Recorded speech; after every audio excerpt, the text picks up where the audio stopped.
ಈಗ ಕಡಲೆ ಇರಲಿ, ಹಲಸಂದೆ ಬೀಜ, ಕಪ್ಪು ಕಡಲೆ ಅಥವಾ ಬಿಳಿ ಕಡಲೆ, ಎಲ್ಲವೂ ಸ್ವಾದಿಷ್ಟವಾಗುತ್ತೆ.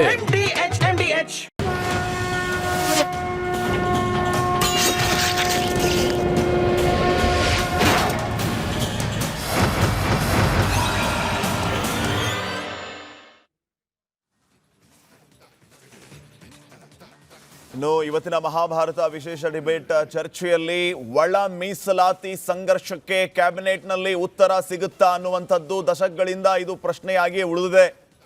ಸರ್ಕಾರ ಈ ವಿಚಾರವಾಗಿ ಶೀಘ್ರಾತಿ ಶೀಘ್ರ ನಿರ್ಧಾರ ತಗೋಬೇಕು, ನಿರ್ಧಾರ ತಗೊಂಡ್ರೆ ನಾನಾ ರೀತಿಯ ಪ್ರಕ್ರಿಯೆಗಳಿಗೆ ಚಾಲನೆ ಸಿಗುತ್ತೆ ಅನ್ನುವಂಥದ್ದಿದ್ರೆ ಭಿನ್ನಾಭಿಪ್ರಾಯಗಳು ವ್ಯಕ್ತವಾಗ್ತಾ ಇದೆ. ಪರವಾಗಿ ವಿರುದ್ಧವಾಗಿ ಒಳ ಮೀಸಲಾತಿಯ ಬಗ್ಗೆ ಚರ್ಚೆಗಳಾಗ್ತಾ ಇದೆ. ಒಳ ಮೀಸಲಾತಿ ಬೇಕು ಅಂತಂದ್ರೆ ಯಾಕೆ, ಒಳ ಮೀಸಲಾತಿ ಬೇಡವೇ ಬೇಡ ಅಂತ ಹೇಳೋರು ಯಾಕೆ ಕಾರಣಗಳನ್ನ ಕೊಡ್ತಾ ಇದ್ದಾರೆ. ದಲಿತ ಸಮುದಾಯದಲ್ಲಿಯೂ ಕೂಡ ಈ ವಿಚಾರವಾಗಿ ಭಿನ್ನಾಭಿಪ್ರಾಯಗಳು ವ್ಯಕ್ತವಾಗ್ತಾ ಇದೆ. ಕ್ಯಾಬಿನೆಟ್ ಮೀಟಿಂಗ್ ನಲ್ಲಿ ಇವೆಲ್ಲವನ್ನು ಮೀರಿ ಒಳ ಮೀಸಲಾತಿಯ ಬಗ್ಗೆ ಒಂದು ಶಾಶ್ವತವಾದ ಉತ್ತರ ಸಿಗುತ್ತಾ ಇವತ್ತಿನ ಚರ್ಚೆಯಲ್ಲಿ ನೋಡ್ತಾ ಹೋಗೋಣ.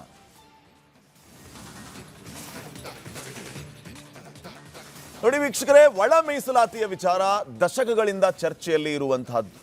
ಒಳ ಮೀಸಲಾತಿ ಯಾಕೆ ಬೇಕು, ಇದರಿಂದ ಯಾವ್ಯಾವ ಪಂಗಡದವರಿಗೆ ಯಾವ ರೀತಿಯ ಅನುಕೂಲ, ಇನ್ನ ಒಳ ಮೀಸಲಾತಿ ಬೇಡವೇ ಬೇಡ, ಇದರಿಂದ ಬೇರೆ ರೀತಿಯ ತೊಂದರೆ ಆಗುತ್ತೆ, ಜಾತಿ ಸಂಘರ್ಷ ಆಗುತ್ತೆ, ಒಂದು ಸಮುದಾಯಕ್ಕೆ ಕೆಟ್ಟದ್ದನ್ನ ಬಯಸಿ ಅಥವಾ ಒಂದು ಸಮುದಾಯಕ್ಕೆ ಸಿಗುವಂತ ಮೀಸಲಾತಿಯನ್ನ ಕಸ್ಕೊಂಡು ಬೇರೆ ಸಮುದಾಯಕ್ಕೆ ಅದನ್ನ ನೀಡಿದರೆ ಜಾತಿ ಸಂಘರ್ಷ ಆಗೋದಿಲ್ವಾ, ಸಮಾನತೆ ಅನ್ನುವ ತತ್ವಕ್ಕೆ ಧಕ್ಕೆ ಬರೋದಿಲ್ವಾ, ಇವೆಲ್ಲವೂ ಕೂಡ ಚರ್ಚೆ ಆಗ್ತಾ ಇರುವಂತಹ ವಿಷಯವೇ. ಈ ಎಲ್ಲ ವಿಚಾರಗಳ ಬಗ್ಗೆ ಇವತ್ತಿನ ಮಹಾಭಾರತ ಡಿಬೇಟ್ ಅಲ್ಲಿ ಚರ್ಚೆ ಮಾಡ್ತಾ ಹೋಗೋಣ. ನಾನು ಶ್ರೀಪಾದ್ ಪಾಟೀಲ್. ಒಳ ಮೀಸಲಾತಿ ಅನ್ನುವಂಥದ್ದು ಯಾಕೆ ಇಷ್ಟೊಂದು ಕಗ್ಗಂಟಾಗಿ ಪರಿಣಮಿಸ್ತಾ ಇದೆ? ಕೋರ್ಟಲ್ಲಿ ಪ್ರಕರಣಗಳಿದೆ, ಚರ್ಚೆಗಳು ನಿರಂತರವಾಗಿ ಸಾಗ್ತಾ ಇದೆ. ಎಡಗೈ ಬಲಗೈ ಸ್ಪೃಶ್ಯ ಅಂತ 3 ಭಾಗಗಳಾಗಿ ಸಿದ್ದರಾಮಯ್ಯ ಸರ್ಕಾರವು ಕೂಡ ವರ್ಗೀಕರಣ ಮಾಡಿದೆ. 6-6-5 ಅನುಪಾತದಲ್ಲಿಯೂ ಕೂಡ ನಿರ್ಧಾರವನ್ನ ತೆಗೆದುಕೊಂಡಿದೆ. ಈಗ ಉಪಜಾತಿಗಳಿಗೆ ಎಷ್ಟು % ಅಲ್ಲಿ ಒಳ ಮೀಸಲಾತಿಯನ್ನ ನೀಡಬೇಕು, ರೋಸ್ಟರ್ ಬಿಂದು ಏನು ಹೇಳುತ್ತೆ, ಇವೆಲ್ಲವೂ ಕೂಡ ಚರ್ಚಿತ ವಿಷಯ. ಈ ಬಗ್ಗೆ ಒಂದು ವರದಿ ಇದೆ, ವರದಿ ನೋಡಿದ ನಂತರ ಚರ್ಚೆಯನ್ನ ಆರಂಭಿಸೋಣ.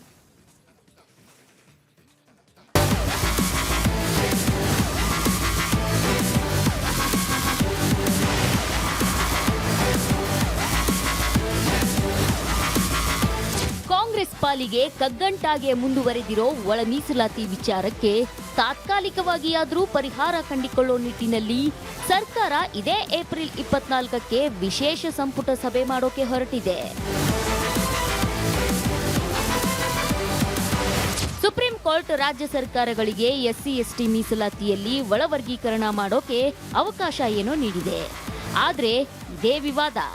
ಕಾಂಗ್ರೆಸ್ ಪಕ್ಷಕ್ಕೆ ಒಂದು ಕಡೆ ದಲಿತರ ದಶಕಗಳ ಬೇಡಿಕೆಯನ್ನ ಈಡೇರಿಸೋ ಹೊಣೆಗಾರಿಕೆ, ಇನ್ನೊಂದೆಡೆ ತನ್ನದೇ ಪಕ್ಷದೊಳಗಿರುವ ವಿವಿಧ ಉಪಜಾತಿಗಳ ಹಿತಾಸಕ್ತಿಗಳನ್ನ ಕಾಪಾಡುವಂತ ಅನಿವಾರ್ಯತೆ ಎದುರಿಸಬೇಕಾಗಿರೋದು ಉಭಯ ಸಂಕಟವಾಗಿ ಪರಿಣಮಿಸಿದೆ.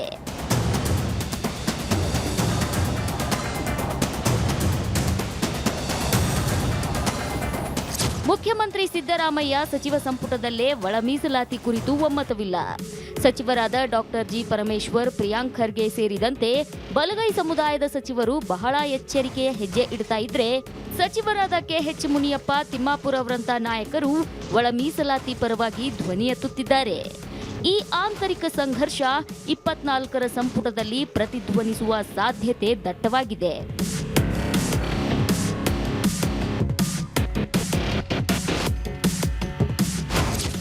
56% ಒಟ್ಟು ಮೀಸಲಾತಿ, 17% SC ಮೀಸಲಾತಿ ಪ್ರಮಾಣದ ಆಧಾರದ ಮೇಲೆ ಸದ್ಯ 6:6:5 ಅನುಪಾತದಲ್ಲಿ ಒಳ ಮೀಸಲಾತಿ ನೀಡಲಾಗಿತ್ತು.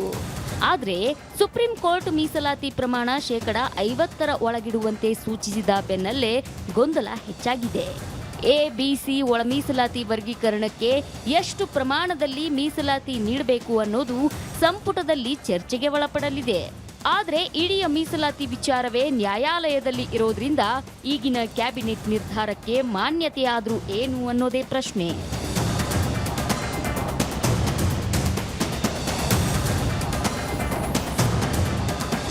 ಒಟ್ಟಾರೆ ಒಳ ಮೀಸಲಾತಿ ಕಾಂಗ್ರೆಸ್ ಪಾಲಿಗೆ, ಅದರಲ್ಲೂ ಮುಖ್ಯಮಂತ್ರಿ ಸಿದ್ದರಾಮಯ್ಯ ಪಾಲಿಗೆ ಕಗ್ಗಂಟೆ. ಮೀಸಲಾತಿ ವಿಳಂಬ ಆದ್ರೆ ದಲಿತ ವಿರೋಧಿ ಅನ್ನೋ ಹಣೆಪಟ್ಟಿ. ಮೀಸಲಾತಿ ಬಗ್ಗೆ ನಿರ್ಧಾರ ಮಾಡಿದ್ರೆ ನ್ಯಾಯಾಲಯದ ಆದೇಶದ ಆತಂಕ. ಹಾಗಾಗಿ 24ರ ಕ್ಯಾಬಿನೆಟ್ 2 ಅಲಗಿನ ಕತ್ತಿಯಾಗಿದೆ. ಇದನ್ನ ಸರ್ಕಾರ ಹೇಗೆ ನಿರ್ವಹಿಸಬಹುದು? ಬನ್ನಿ ಚರ್ಚೆ ಮಾಡೋಣ.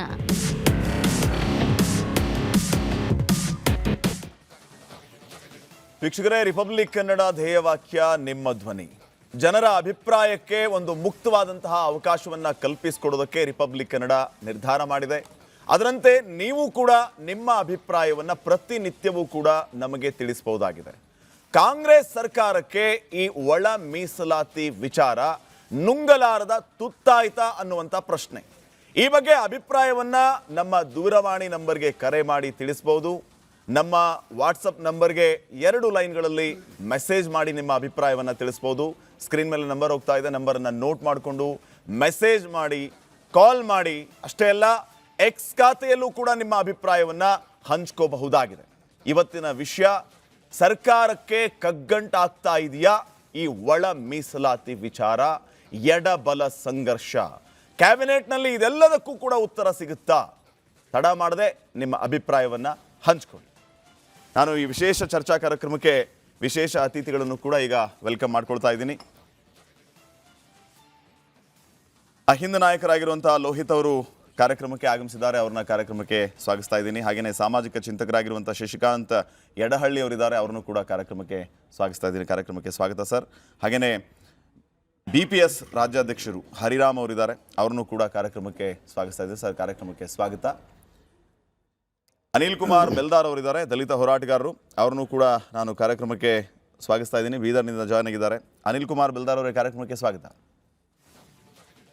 ನಾನು ಶಶಿಕಾಂತ್ ಯಡಹಳ್ಳಿ ಅವರಿಂದಾನೇ ಆರಂಭ ಮಾಡ್ತೀನಿ ಕಾರ್ಯಕ್ರಮ. Yes sir, thank you.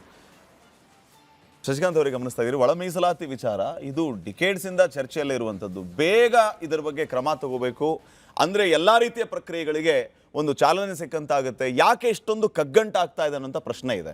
ಈ ಎಲ್ಲ ಬೆಳವಣಿಗೆ ಗೊಂದಲಗಳ ಮಧ್ಯೆ ಕ್ಯಾಬಿನೆಟ್ ಮೀಟಿಂಗ್ ಇದೆ 24ನೇ ತಾರೀಕು, ಅಲ್ಲಿ ಉತ್ತರ ಸಿಗುತ್ತೆ ಅನ್ನೋಂಥ ನಿರೀಕ್ಷೆ ಕೂಡ ಇದೆ.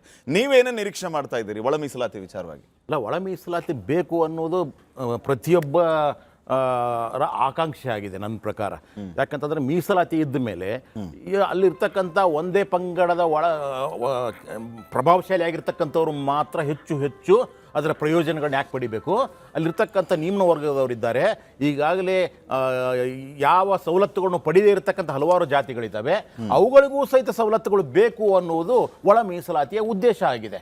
ಸೊ ಸಮಾನತೆ ಮತ್ತು ಸಾಮಾಜಿಕ ನ್ಯಾಯ ಮೀಸಲಾತಿಯ ಅಂತರಾರ್ಥ. ಸೊ ಈ ಸಮಾನತೆ ಅನ್ನೋದು ಎಲ್ಲರಿಗೂ ಸಮಾನವಾಗಿ ಸಿಗಬೇಕಾ ಅಥವಾ ಕೆಲವು ಜನಕ್ಕೆ ಮಾತ್ರ ಸಿಗಬೇಕಾ? ಕೆಲವು ಪ್ರಭಾವಶಾಲಿಯಾಗಿರ್ತಕ್ಕಂಥ ಗ್ರೂಪ್ ಜಾತಿಗಳಿಗೆ ಮಾತ್ರ ಸಿಗಬೇಕಾ? ಈಗ SC ತೆಗೆದುಕೊಂಡ್ರೆ 101 ಜಾತಿಗಳಿದ್ದಾವೆ. 100 ಜಾತಿಗಳಿಗೂ ಸಹಿತ ಪ್ರಾತಿನಿಧ್ಯ ಸಿಗಬೇಕಲ್ವಾ? ಅದರಲ್ಲಿ ಕ್ಯಾಟಗರಿಗಳನ್ನು ಮಾಡಿದಾರಲ್ವಾ? ಈಗ OBC ತೆಗೆದುಕೊಂಡ್ರೆ OBCಯಲ್ಲೂ ಸಹಿತ ಕ್ಯಾಟಗರಿಗಳನ್ನು ಮಾಡಿದಾರಲ್ವಾ? OBCಯಲ್ಲಿ ಇಷ್ಟು ದಿನ ಲಿಂಗಾಯತರು, ಒಕ್ಕಲಿಗರು ಹೆಚ್ಚು ಪ್ರಯೋಜನ ಪಡಿತಾ ಬಂದಿದ್ದಾರೆ. ಆದರೆ ಅದರಲ್ಲಿರ್ತಕ್ಕಂಥ 700ರಿಂದ 800 ಜಾತಿಗಳಿದ್ದಾವೆ. ಅವ್ರ ಗತಿ ಏನು? ಇಲ್ಲಿ 101 ಉಪಜಾತಿ, ಇಲ್ಲಿ 101 ಉಪಜಾತಿಗಳಿದಾವಲ್ಲ. ಅದರ ಅರ್ಥ ಏನು ಅಂತಂದ್ರೆ ಎಲ್ಲರಿಗೂ ಸಮ ಪ್ರಮಾಣವಾದಂಥ ಪಾಲುದಾರಿಕೆ ಬರಬೇಕಾಗಿದೆ. ಶಿಕ್ಷಣದಲ್ಲಿ, ಉದ್ಯೋಗದಲ್ಲಿ, ರಾಜಕೀಯದಲ್ಲಿ, ಎಲ್ಲದರಲ್ಲೂ ಸಹಿತ ಸರಿಯಾಗಿ ಜನಸಂಖ್ಯೆಗೆ ಆಧಾರಿತವಾಗಿ ನಮ್ಮ ಪಾಲನ್ನು ಪಡೆಯುವ ಹಕ್ಕು ಪ್ರತಿಯೊಂದು ಜಾತಿ ಮತ್ತು ಸಮುದಾಯಗಳಿಗೆ ಇದೆ. ಅದನ್ನೇ ಮೀಸಲಾತಿ ಹೇಳುತ್ತೆ. ಆದ್ರೆ ಏನಾಗುತ್ತೆ ಅಂದ್ರೆ ಎಲ್ಲರೂ ಸಹಿತ ಕೋರ್ಟ್ಗೆ ಹೋಗೋದನ್ನ ಅಭ್ಯಾಸ ಮಾಡ್ಕೊಂಡ್ಬಿಟ್ಟಿದ್ದಾರೆ. ಇವಾಗ ತೆಲಂಗಾಣದಲ್ಲಿ ಈ ಸಮಸ್ಯೆ ಬಂದಿಲ್ಲ. ತೆಲಂಗಾಣದಲ್ಲಿ ಈಗಾಗಲೇ ಇಡೀ ದೇಶದಲ್ಲಿ ಮೊದಲನೇ ಸಾರ್ತಿ ಇದನ್ನು ಇಂಪ್ಲಿಮೆಂಟ್ ಮಾಡಿದ್ದು, ಅನುಷ್ಠಾನ ತಂದಿರೋದು ತೆಲಂಗಾಣ ರಾಜ್ಯ. ಅದೇ ಆಂಧ್ರ ಪ್ರದೇಶ ಅದನ್ನು ಅನುಷ್ಠಾನ ತರೋದಕ್ಕೆ ಹೋದ್ರೆ ಕೋರ್ಟ್ ಆರ್ಡರ್ ಮಾಡುತ್ತೆ, ಇಲ್ಲ ಒಳ ಮೀಸಲಾತಿಯನ್ನು ಕೊಡೋದಕ್ಕೆ ಅವಕಾಶ ಇಲ್ಲ, ಕೊಡಕೂಡದು ಅಂತ ಹೇಳುತ್ತೆ. ಸೊ ಸುಪ್ರೀಂ ಕೋರ್ಟಲ್ಲಿ ಏನು ಹೇಳ್ತಾರೆ? ಒಳ ಮೀಸಲಾತಿ ಕೊಡಬಹುದು ಅಂತ 2024ರಲ್ಲಿ ಹೇಳ್ತಾರೆ. ಸೊ ಈ ರೀತಿಯಾದಂಥ ಕೋರ್ಟ್ಗಳಲ್ಲಿ ಅಥವಾ ನ್ಯಾಯಾಲಯಗಳಲ್ಲಿ ಬೇರೆ ಬೇರೆ ಭಿನ್ನವಾದಂಥ ಆದೇಶಗಳು ಬರ್ತಾ ಇದ್ದಾವೆ. ಸೊ ಅದನ್ನು ನೋಡ್ತಾ ಇಲ್ಲಿ ನಮ್ಮ ಸಮಸ್ಯೆ ಏನಂದರೆ ಎಡಬಲ, ಲಿಂಗಾಯತ ಮತ್ತು ಒಕ್ಕಲಿಗ, ನನಗೆ ಪಾಲು ಬೇಕು. ಅದರಿಂದ ಹೆಚ್ಚಾಗಿ ನಮಗೆ ಜನಸಂಖ್ಯೆ ಇಷ್ಟಿದೆ.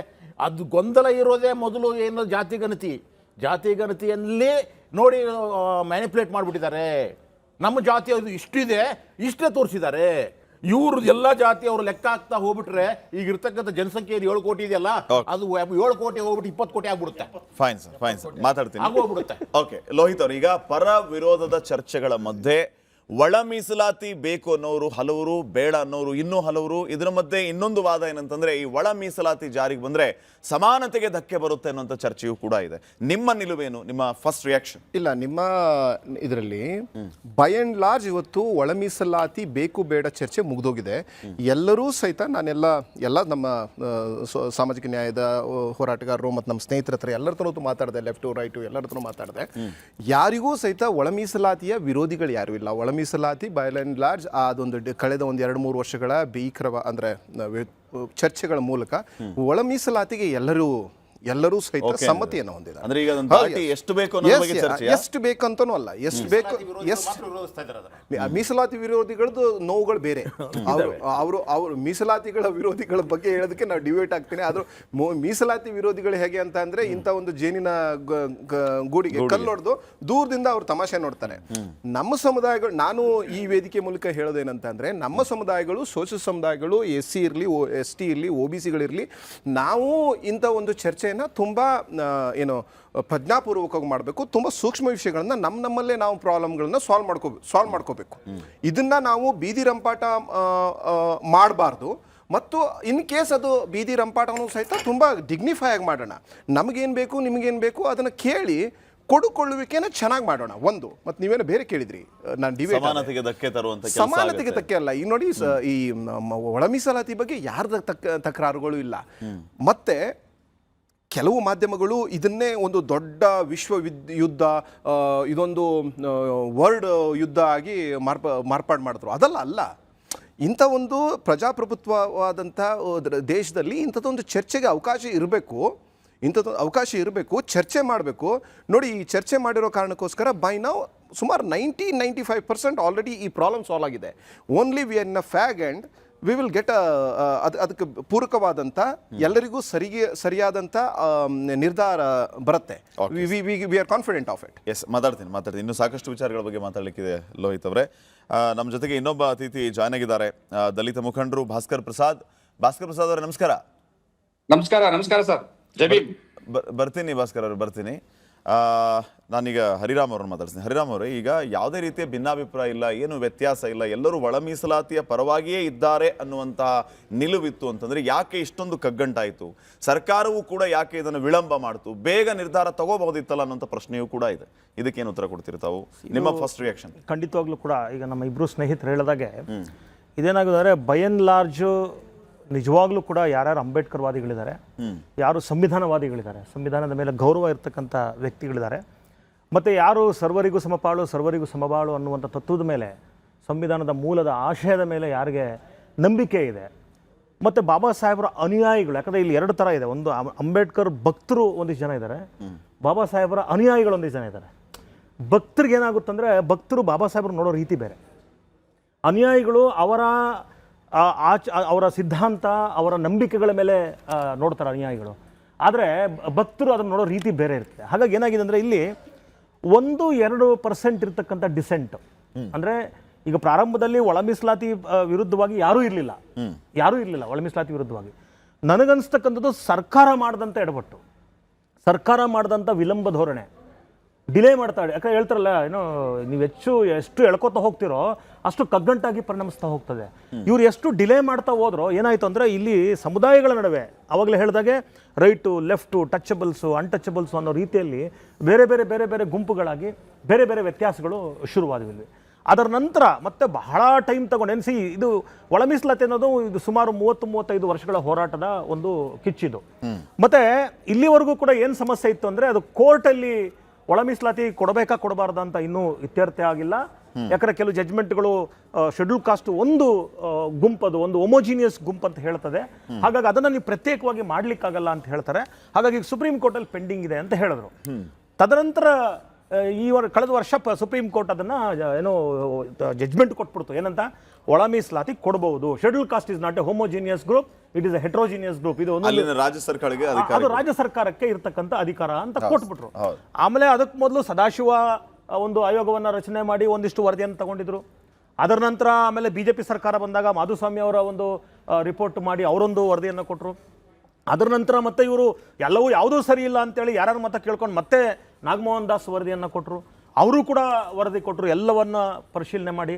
ಅದಾದ ನಂತರ ಯಾರ್ಯಾರು ಒಳ ಮೀಸಲಾತಿ ಬೇಕು ಅಂತಿದ್ರು, ಬಹಳ ಜನ ಬೇಕು ಅಂತಿದ್ದವರು ಕೂಡ ಅವರಲ್ಲೂ ಕೆಲವಿಷ್ಟು ಏನೋ ಹೇಳಿದ್ನಲ್ಲ, ಬಾಬಾ ಸಾಹೇಬ್ ಅಂಬೇಡ್ಕರ್ರ ಹೆಸರನ್ನ ಹೇಳಲಿಕ್ಕೆ ಯೋಗ್ಯ ಇಲ್ಲದೆ ಇರತಕ್ಕಂಥವ್ರು ಕೂಡ ಅದನ್ನ ಇದು ತಪ್ಪು ಅಂತ, ಅದು ಯಾವುದೋ ಎಲ್ಲಿ ಬಂತು ಅಂದರೆ ಅದು ಬಂದು ನಿಂತಿದ್ದು ರೋಸ್ಟರ್ ಬಂದು ನಿಂತು. ಅದು ರೋಸ್ಟರ್ ಎಲ್ಲಿಗೆ ಅನ್ವಯಿಸ್ತದಂದ್ರೆ ಅದು ಕೇವಲ ಈಗ 2, 3 ಅಥವಾ ಹೇಳಬೇಕಾದ್ರೆ 14ಕ್ಕಿಂತ ಕಡಿಮೆ ಸೃಷ್ಟಿಯಾಗ್ತಕ್ಕಂಥ ಪೋಸ್ಟ್ಗಳು, ಯೂನಿವರ್ಸಿಟಿಗಳು, ಕಾರ್ಪೊರೇಷನ್ಗಳು, ಇಂಥ ಕಡಿಮೆ ಪೋಸ್ಟ್ ಸೃಷ್ಟಿಯಾಗ್ತದಲ್ಲ, ಅಲ್ಲಿ ಏನಾಗುತ್ತೆ, ರೋಸ್ಟರ್ ಮಾಡೋ ಸಂದರ್ಭದಲ್ಲಿ ಇಲ್ಲಿ A-B-C ಅಂತ ಮಾಡಿದ್ರಿಂದ ಈ ಎಲ್ಲ ವರದಿಗಳ ಆಧಾರದ ಮೇಲೆ ಎಂಥದ್ದು ಅವರ ಹಿಂದುಳಿವಿಕೆಯ ಆಧಾರದ ಮೇಲೆ ಮೀಸಲಾತಿ ಕೊಡಬೇಕು ಅಂತ ಬಂದಾಗ ಸಹಜವಾಗಿ ಗ್ರೂಪ್ ಎಗೆ ಮೊದಲನೇ ಆದ್ಯತೆ ಸಿಗ್ತದೆ.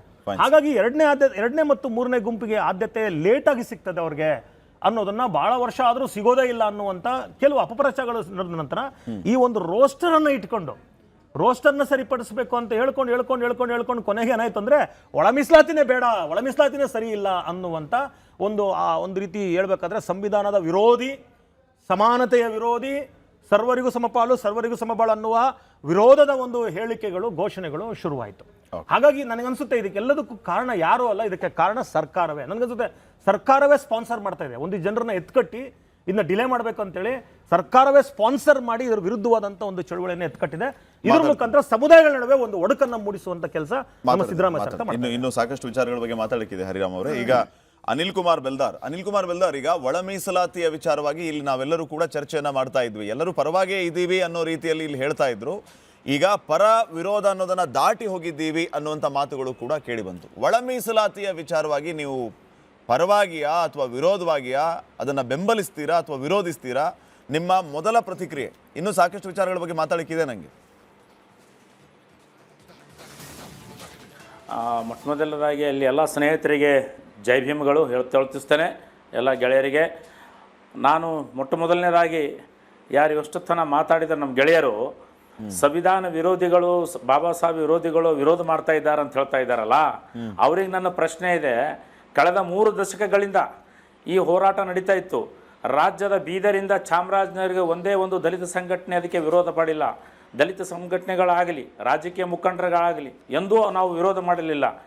ಆದರೆ ಈ ಏನು ಇವರು ಈಗ ದಿನ ಏನು ರಾಜ್ಯದಲ್ಲಿ ಹೊಸ ಬೆಳವಣಿಗೆಗಳಾದು, ಎಷ್ಟು ವರದಿಗಳು ಬಂದು, ಇವತ್ತು ಸದಾಶಿವ ಆಯೋಗ ವರದಿ ಇರ್ಬೋದು, BJP ಸರ್ಕಾರ ಮಾಧುಸ್ವಾಮಿ ವರದಿಯವರು ಇರ್ಬೋದು, ಈಗಿನ ಕಾಂಗ್ರೆಸ್ ಸರ್ಕಾರದ ನಾಗಮೋಹನ್ ದಾಸ್ ವರದಿ ಇರ್ಬೋದು, ಈ ಎಲ್ಲ ವರದಿಗಳನ್ನು ಎಷ್ಟು ಅಂಕಿಅಂಶಗಳನ್ನು ಕೆಳಗೆ ಮೇಲ ಮಾಡಿದ್ದಾರೆ ನಿಮಗೆಲ್ಲರಿಗೂ ಗೊತ್ತಿದೆ. ಅದು ಅದಕ್ಕಾಗಿ ಇವತ್ತು ವಿರೋಧ ಬಂದು ಇವತ್ತು ಮೊನ್ನೆ ನಡೆದಂಥ ಬಾಬಾ ಸಾಹೇಬ್ ಅಂಬೇಡ್ಕರ್ ಜಯಂತಿ ನಾನು ಗೆಳೆಯರಿಗೆ ಕೇಳೋಕ್ಕೆ ಇಷ್ಟಪಡ್ತೀನಿ. ಇವತ್ತು ಬಾಬಾ ಸಾಹೇಬರನ್ನು ಮೀಸಲಾತಿ ಪಡಿಬೇಕಂತೀರಿ. ಇವತ್ತು ಬಾಬಾ ಸಾಹೇಬರ ಜಯಂತಿಯನ್ನು ಬೀದರಿಂದ ಚಾಮರಾಜನಗರವರೆಗೆ ಈ ಮೀಸಲಾತಿ ಪಡಿತಕ್ಕಂತಹವರು ಎಷ್ಟು ಜನ ಭಾಗಿಯಾಗಿ ನೀವು ಬಾಬಾ ಸಾಹೇಬರಿಗೆ ಋಣಿಯಾಗಿದ್ದೀರಿ ಹೇಳಿ ತಿಳಿಸಿ ಮೊದಲು. ಯಾಕೆಂದರೆ ಬಾಬಾ ಸಾಹೇಬರ ಮೀಸಲಾತಿ ಬೇಕು ನಿಮಗೆ, ಬಾಬಾ ಸಾಹೇಬರು ಬೇಡದಾಗಿದೆ ನಿಮಗೆ. ಹಾಗಾಗಿಯೇ ಇವತ್ತು ಕುತಂತ್ರವಾದಿಗಳು ಇವತ್ತು ಒಂದು ಹೊರಗಿನ ಶಕ್ತಿ ಬಂದು ಇವತ್ತು ನಮ್ಮ ಇಡೀ ಇವತ್ತು ನಮ್ಮದೇನು ಅಸ್ಪೃಶ್ಯ ಸಮಾಜವನ್ನು ಒಡೆದು ಛಿದ್ರವಾಗಿ ಇವತ್ತು ನಾವು ಬೀದಿಯಲ್ಲಿ ಬಂದು ನಾವು ಅಣ್ಣತಮ್ಮರು ಕಚ್ಚಾಟಕ್ಕೆ ಬಂದು ನಿಂತಿದ್ದೀವಿ. ಇದನ್ನು ಮೊದಲು ನಿಲ್ಲಬೇಕು ನನ್ನ ಆಗ್ರಹ ಇದೆ ನನ್ನ ಎಲ್ಲ ಹೋರಾಟಗಾರರಲ್ಲಿ. ಯಾಕೆಂದರೆ ನಾವು ಮೊದಲನೇದಾಗಿ ಬಾಬಾ ಸಾಹೇಬ್ರ ಅನ್ಯಾಯ ಅಂತ ಹೇಳ್ಕೊಂಬವರು, ಬಾಬಾ ಸಾಹೇಬ್ರ ವಿಚಾರನ ತಿಳ್ಕೊಂಡವರು ಈ ಥರ ಕಚ್ಚಲಾಡಕ್ಕೆ ಅವಕಾಶ ಮಾಡಿ ಯಾರೇ ಕೂಡಲಿ ಅದು ಯಾವುದೇ ಪಕ್ಷ ಇರಲಿ ಅದನ್ನು ನಾವು ಖಂಡಿಸಬೇಕಾಗ್ತದೆ. ಅದನ್ನು ಮೊದಲು ನಾವೆಲ್ಲ ಮುಖಂಡರುಗಳು ಸೇರಿಕೊಂಡು ಇದಕ್ಕೊಂದು ತಾರ್ಕಿಕೆ ಅಂತ ಹಾಡಬೇಕಾಗಿದೆ. ಅದಕ್ಕಾಗಿ ಮೊದಲನೇದಾಗಿ ನಿಮಗೆ ಗೊತ್ತಿರಬೇಕು, ಈ ಅವಿಭಜಿತ ತೆಲಂಗಾಣ ಆಂಧ್ರ ಇದ್ದಾಗೆ ಯಾವಾಗ ಮೀಸಲಾತಿಯನ್ನು ಅಂದಿನ ಸರ್ಕಾರ ಕೊಟ್ಟಾಗ ಅದಕ್ಕೆ ವಿರೋಧ ವ್ಯಕ್ತಪಡಿಸಿದ ಸಂವಿಧಾನದಲ್ಲಿ ಅದಕ್ಕೆ ಅವಕಾಶವಿರಲಿಲ್ಲ. ಆ ನ್ಯಾಯ ಕೊಡ್ತಕ್ಕಂತಹ ಪೀಠದಲ್ಲಿ ನಮ್ಮ ರಾಜ್ಯದ ಘನವೆತ್ತ ನ್ಯಾಯಮೂರ್ತಿ ಸಂತೋಷ್ ಹೆಗಡೆ ಸಾಹೇಬರು ಇದ್ದರು ಅದರಲ್ಲಿ. ಆದರೆ ಇವತ್ತು ಮುಂದೆ ಬರ್ತಾ ಅದನ್ನು ಇವತ್ತು ನಾನು ಕೋರ್ಟ್ ಹೇಳಿದಂತೆ ಇವತ್ತು ಬೇರೆ ಹೇಳೋಕ್ಕಿಲ್ಲ. ಆದರೆ ನಮ್ಮ ಗೆಳೆಯರಿಗೆ ತಮ್ಮ ಮಾಧ್ಯಮದ ಮುಖಾಂತರ ನಾನು ಸಮುದಾಯದವರಿಗೆ ಹೇಳಕ್ಕೆ ಇಚ್ಛಪಡ್ತೇನೆ. ಇವತ್ತು ನಾವು ನಮ್ಮ ಮಧ್ಯದಲ್ಲಿ ಇವತ್ತು ಈ ಒಂದು ಗೊಂದಲನ ಇವತ್ತು ಬೇರೆಯವರಿಗೆ ಇವತ್ತು ಪ್ರಶ್ನೆ ಏನಂತಂದ್ರೆ, ನಿಮಗೆ ಒಳ ಮೀಸಲಾತಿ ಬೇಕಾ ಬೇಡವಾ? ವಿರೋಧವಾಗಿದ್ದೀರಾ ಪರವಾಗಿದ್ದೀರಾ ಮತ್ತು ಯಾಕೆ? ಒಳ ಮೀಸಲಾತಿ ನಾವು ಮೊದಲನೇದೇ ಈಗೇನು ಬೆಳವಣಿಗೆ ಈ ವಿರೋಧದಾಗ ಏನು ಬರ್ತಾ ಇದೆ ಅಂಕಿಅಂಶಗಳು, ಅದಕ್ಕೆ ನಾವು ಸಂಪೂರ್ಣವಾಗಿ ವಿರೋಧದ ಒಳ ಮೀಸಲಾತಿದು ವಿರೋಧಿಸ್ತೀರಿ. ಯಾಕೆ?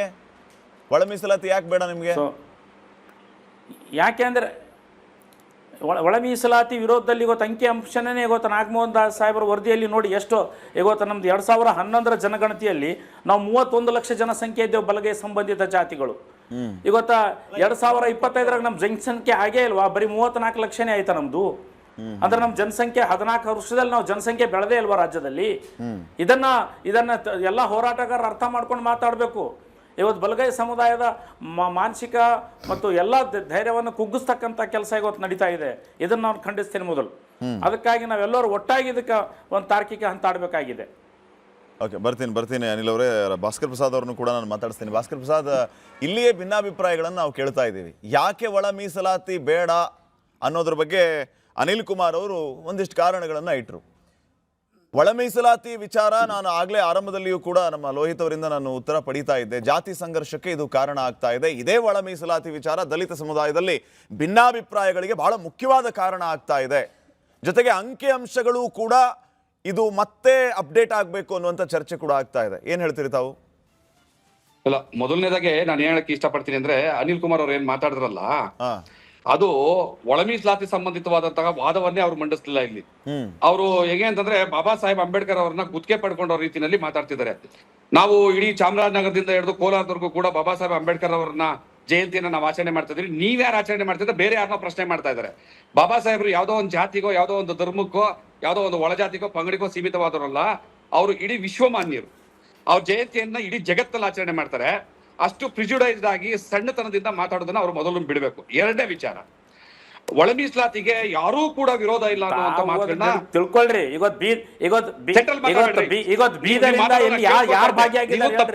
ಬಾಬಾ ಸಾಹೇಬ್ ಡಿಬೇಟ್ಗಳಿಗೆ ಏನಂತ ಬರ್ತೀರಿ ನೀವು? ತಪ್ಪು ಮಾತಾಡಿ, ಸರಿ ಮಾತಾಡಿ, ಪೂರ್ತಿ ನೀವು ಮಾತಾಡೋದು ನಾನು ಕೇಳಿಸ್ಕೊಂಡಿದ್ದೀನಿ.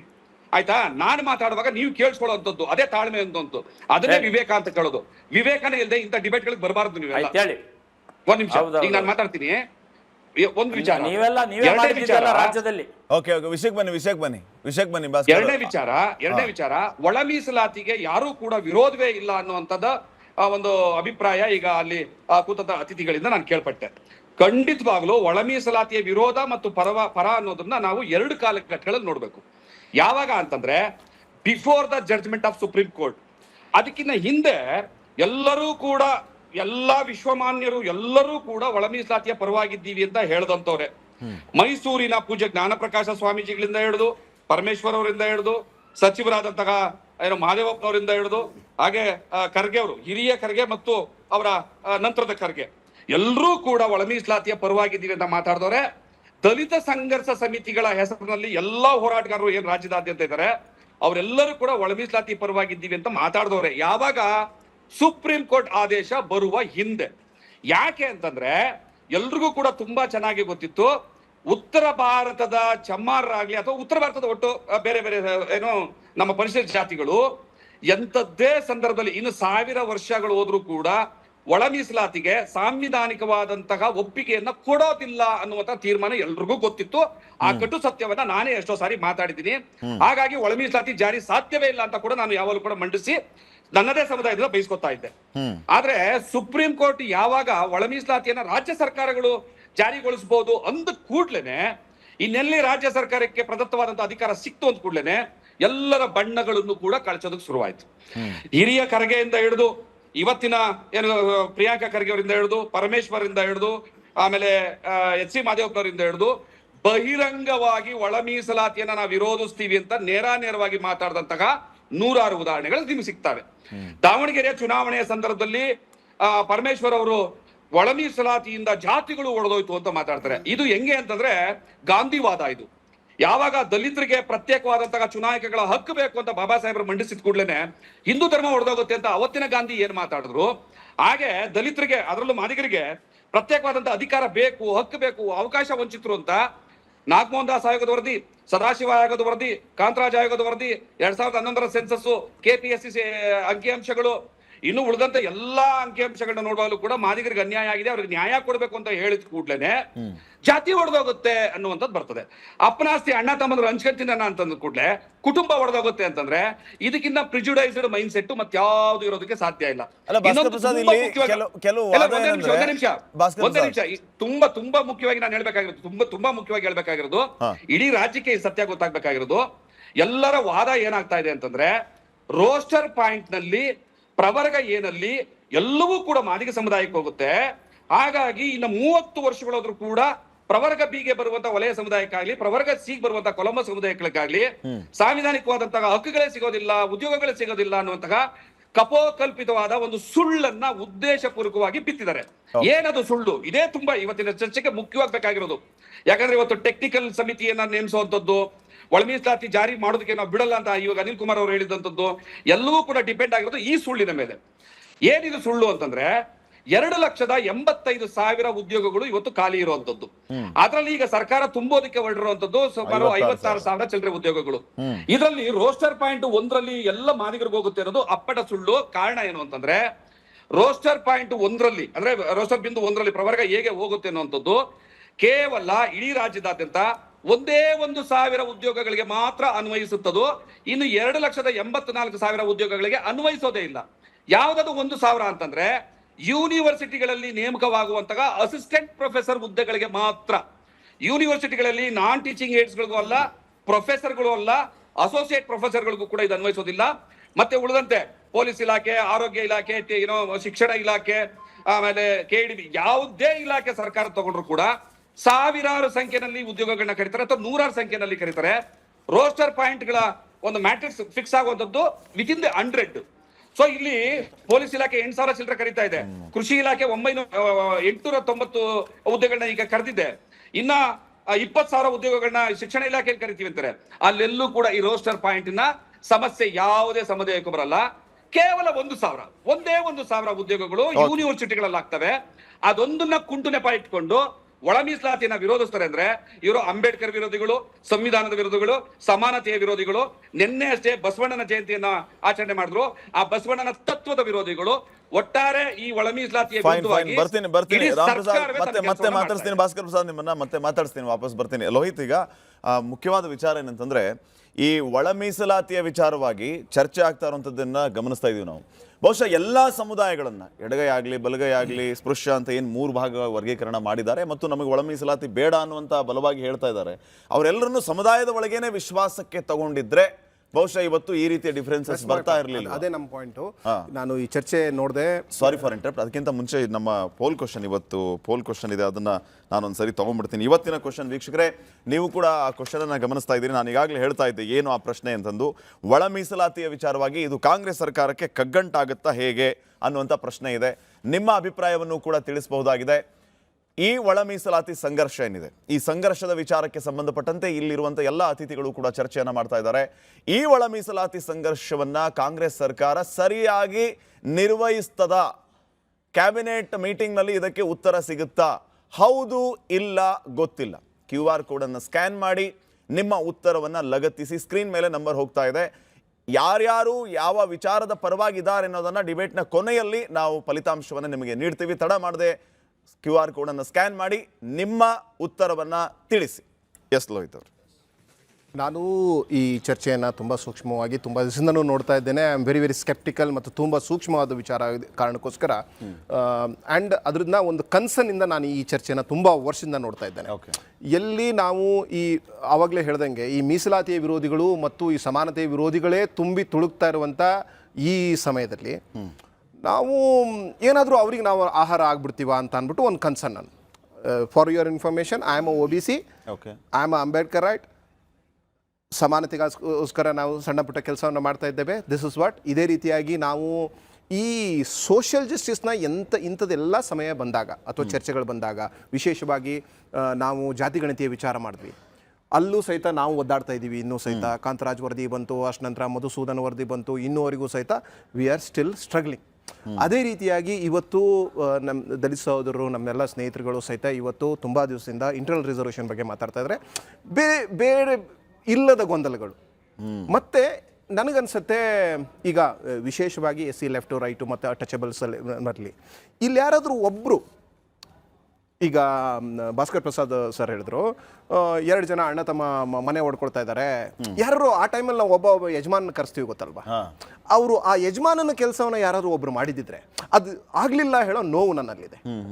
ಒಬ್ಬ ಯಜಮಾನ ಕುತ್ಕೊಂಡು ಏಯ್ ಇದು ಇದು ಇದು ವಾಸ್ತವ ಇದು ಶುರು ಮಾಡೋಣ, ಇನ್ನೂ ಸರಿಯಾಗ್ಲಿಲ್ವಾ ಮುಂದೆ ಏನಾದ್ರು ಮಾಡೋಣ, ಈ ರೀತಿಯಾದ ಒಂದು ಸಂವಾದ ಚರ್ಚೆ ಇಂಥದೊಂದು ವ್ಯವಸ್ಥೆ ಏನಾದ್ರು ಆಗಿದ್ದಿದ್ರೆ ಇಂಥದೆಲ್ಲ ಗೊಂದಲಗಳೇ ಇರ್ತಾ ಇರಲಿಲ್ಲ. ಅಂದ್ರೆ ಮೀಸಲಾತಿ ವಿಚಾರದಲ್ಲಿ ಇಡೀ ಸಮುದಾಯವನ್ನ ಯಾಮಾರಿಸುವಂತ ಕೆಲಸ ವ್ಯವಸ್ಥಿತವಾಗಿ ಆಯ್ತು ಅಂತ ನೀವು ಯಾಮಾರಿಸುವ ಕೆಲಸಕ್ಕಿಂತ ಏನ್ ಮಾಡ್ಬೇಕಾಗಿತ್ತು ಅದು ಆಗ್ಲಿಲ್ಲ ಹೇಳೋ ನೋವು ನನ್ನಲ್ಲಿದೆ. ಅದ್ಯಾಕೆ ಆಗ್ಲಿಲ್ಲ, ಯಾರೋ somebody should have taken a call, somebody ಯಾರಾದ್ರೂ ಅದರ ಜವಾಬ್ದಾರಿ ಅಥವಾ ಅದರ ನಾಯಕತ್ವನ ತಗೋಬೇಕಿತ್ತು, maybe a neutral person, ಅದೇ ಹೇಳಿದ್ರಲ್ಲ ಮನೆ ಯಜಮಾನ ಯಾರಾದ್ರೂ. ಸೊ ಅದು ಒಂದು ಕೆಲಸ ಆಗ್ಲಿಲ್ಲ ಹೇಳೋ ನೋವು ನನಗೆ ತುಂಬಾ ದಿವಸದಿಂದ ಕಾಯ್ತಾ ಇದೆ. ಇವತ್ತು ನಿಮ್ಮ ಮುಂದೆ ಎಲ್ಲರೂ ಓಪನ್ ಆಗಿ ಮಾತಾಡ್ತಾ ಇದ್ದೇನೆ. ಯಾಕೆ ಇದು ಅಂತಂದ ಮತ್ತೆ ಇರುವ ಸಮಸ್ಯೆ ಇದೆಯಲ್ಲ, ಈಗ ಇದೆಲ್ಲ ತುಂಬಾ ಡಿಸ್ಕಸ್ ಮಾಡಿ ಫೈನಲ್ ಬಂದ್ಬಿಟ್ಟಿದೆ. ಇದು roster is one small thing, very very very small thing. ನಾನು ಬರೋಕ್ಕಿಂತ ಮೊದಲು ಇದಕ್ಕಿಂತ ಮೊದಲು ನಾವು ನಿಮ್ಮ IRS ಆಫೀಸರ್ ಇದ್ದಾರೆ ಒಬ್ರು ನೇತ್ರಪಾಲ್ ಅಂತ, it's a very good scholar. ಅವರು ನಾವು ಹೋಗಿ ಹರಿಯಾಣ ಇಂಟರ್ನಲ್ ರಿಸರ್ವೇಷನ್ ಇದೆ ಅದನ್ನ ಸ್ಟಡಿ ಮಾಡಿ ಒಂದು ಮೆಮೊರಾಂಡಮ್ ಕೊಟ್ಟಿದ್ವಿ ನಾಗಮೋಹನ್ ದಾಸ್ ಅವರಿಗೆ. ತುಂಬಾ ಚೆನ್ನಾಗಿದೆ ಅದು. ಅದರಲ್ಲಿ ರೋಸ್ಟರ್ ಸಮಸ್ಯೆನೂ ಸಹಿತ ಸಾಲ್ವ್ ಆಗುತ್ತೆ. ಅದರಲ್ಲಿ ಏನು ಹೇಳುತ್ತೆ ಅಂತಂದ್ರೆ, ಅದನ್ನ ಯಾರೋ ಕನ್ಸಿಡರ್ ಮಾಡಬೇಕಿದ್ದು, ಚರ್ಚೆ ಮಾಡೋಣ ಬೇಕಾದ್ರೆ ಅದನ್ನ. ಅದು ಏನು ಹೇಳುತ್ತೆ ಅಂತಂದ್ರೆ, ಇಂಟರ್ನಲ್ ರಿಸರ್ವೇಷನ್ ಈ ಕ್ಯಾಟಗರಿಯಲ್ಲಿ ರೋಸ್ಟರ್ನ ಕೊಡಲ್ಲ ಅದು.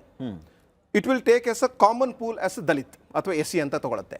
ಸೊ ಒಂದು ಸರಿ ಆ ನಂಬರ್ ಇನ್ ಕೇಸ್ 15 ನಂಬರ್ ಬಂತು ಅಂತ ತಿಳ್ಕೊಳ್ಳಿ, 15 ನಂಬರ್ SC ಕ್ಯಾಟಗರಿಗೆ ಬಂತು. ಸೊ ಇಟ್ ವಿಲ್ 5 ಅಂತ ಅಂದ್ಬಿಟ್ಟು ರೇಷಿಯೋದಲ್ಲಿ ಹಂಚತ್ತೆ.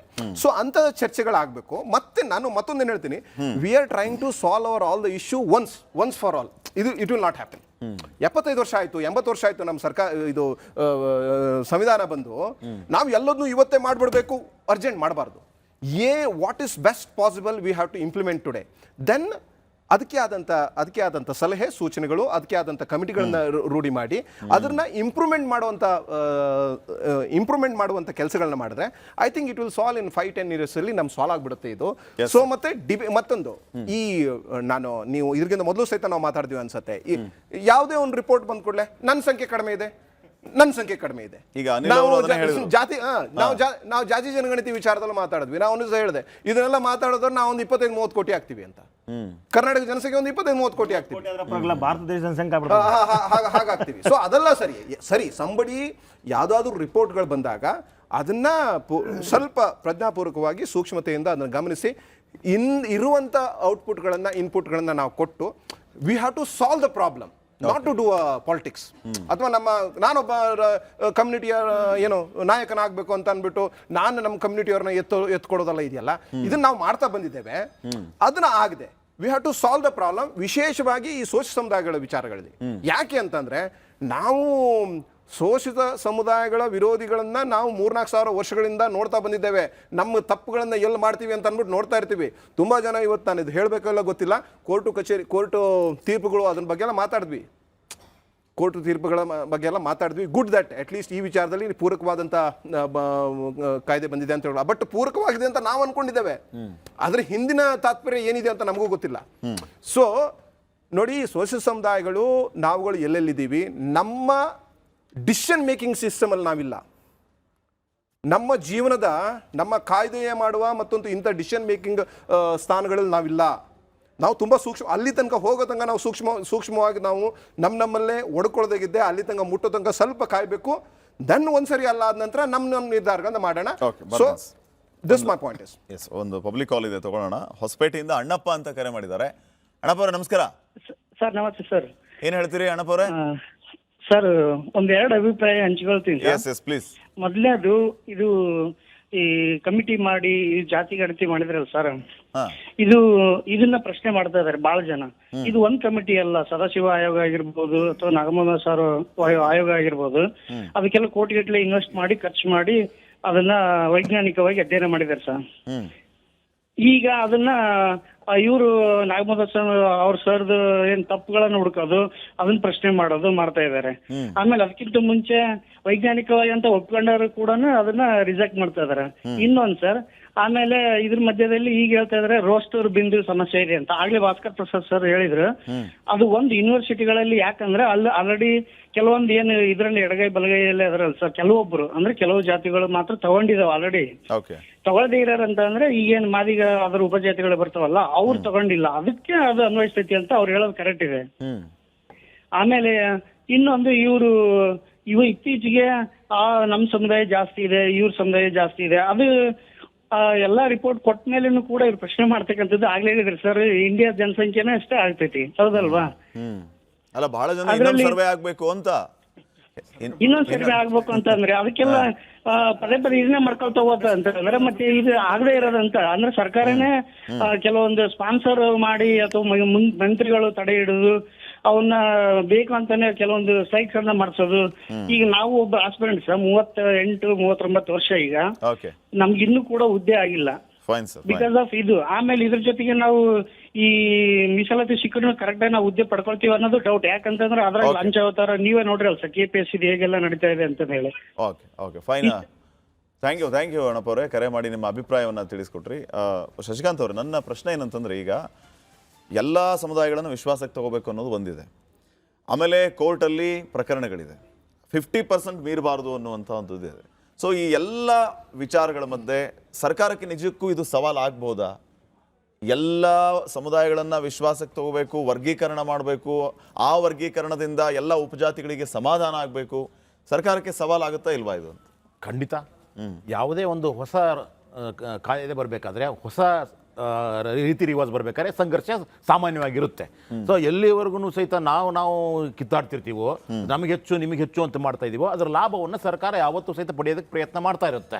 ಸೊ ಇಲ್ಲಿಯೂ ಸಹಿತ ಹಾಗಿರೋದು ಅಷ್ಟೇನೆ. ಯಾಕಂದ್ರೆ ಇಲ್ಲಿ ಎಡಗೈ ಬಲಗೈ ಅನ್ನುವುದು ಇವತ್ತಿಂದಲ್ಲ ಸರ್, ಇದು ಮೊದಲಿಂದ ಇರತಕ್ಕಂಥ ಒಂದು ಸಂಘರ್ಷ.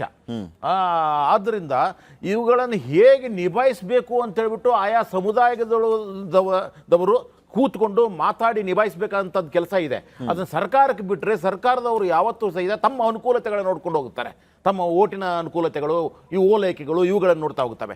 ಆದ್ದರಿಂದ ಇದು ಬಹಳ ಸೂಕ್ಷ್ಮವಾದದ್ದು. ಇವಾಗಲ್ಲ, ಹಿಂದ್ಗಡೆಗೂ ಸಹಿತ ಮೀಸಲಾತಿ ಸಿಗುವಾಗ ಏನೇನೆಲ್ಲ ಆಗಿದೆ ಅಂತ ನಿಮಗೆ ಗೊತ್ತಿದೆ. ಕಮಂಡಲ್ ಹತ್ಯೆಗಳು ಗೊತ್ತಿದೆ ನಿಮಗೆ.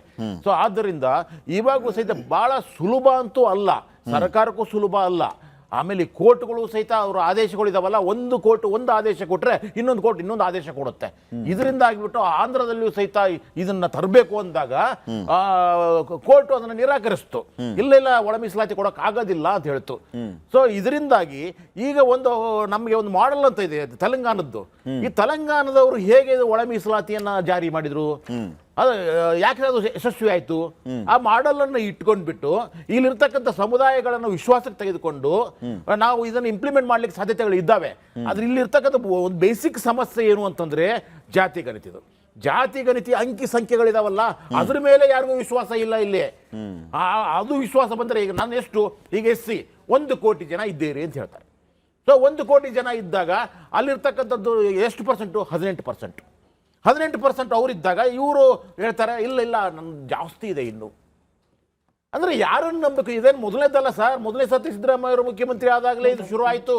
ಜಾತಿ ಗಣತಿ, ಇದು ಆರ್ಥಿಕ ಸಾಮಾಜಿಕ ಸಮೀಕ್ಷೆ ಅಂತ ಅವತ್ತಿಂದ. ಯಾಕಂದ್ರೆ ನಾವು ಜಾತಿ ಗಣತಿ ಮಾಡೋದಕ್ಕೆ ರಾಜ್ಯ ಸರ್ಕಾರಗಳಿಗೆ ಅನುಮತಿ ಇಲ್ಲ. ಜಾತಿ ಗಣತಿ ಮಾಡಿದಂತ ಟೈಮ್ ನಲ್ಲಿ ಯಾವಾಗ್ಲೂ ಕೇಳಿ ಬರುವಂತ ವಿಚಾರವೇ ಇದು. ಇಲ್ಲ ಅಂಕಿಅಂಶದಲ್ಲಿ ನಮ್ಗೆ ಡೌಟ್ ಇದೆ, ಹೌದು ಈ ತರ ಮಾಡಿದ್ದಾರೆ ಆ ತರ ಮಾಡಿದ್ದಾರೆ ಸರ್. ಇದು ಬರೀ ಎಡಗೈ ಬಲಗೈ ಸಮಸ್ಯೆ ಅಲ್ಲ ಸರ್, OBC ಗಳಲ್ಲೂ ಇದು ಇದೆ. ಸೊ ಆದ್ರಿಂದ ಅಲ್ಲಿಯೂ ಸಹಿತ ಇನ್ನೂ ಅಲ್ಲಿ ದೊಡ್ಡ ಪ್ರಭಾವಶಾಲಿಗಳಿದ್ದಾರೆ ಇಲ್ಲಿಗಿಂತನೂ. ಎಲ್ಲಾ ಜಾತಿಯಲ್ಲೂ ಇದಿರುತ್ತೆ. ಆಮೇಲೆ ಇಲ್ಲಿ ಏನಾಗಿದೆ ಅಂದ್ರೆ ನನ್ನ ಜಾತಿ ಅನ್ನೋದಿದೆ.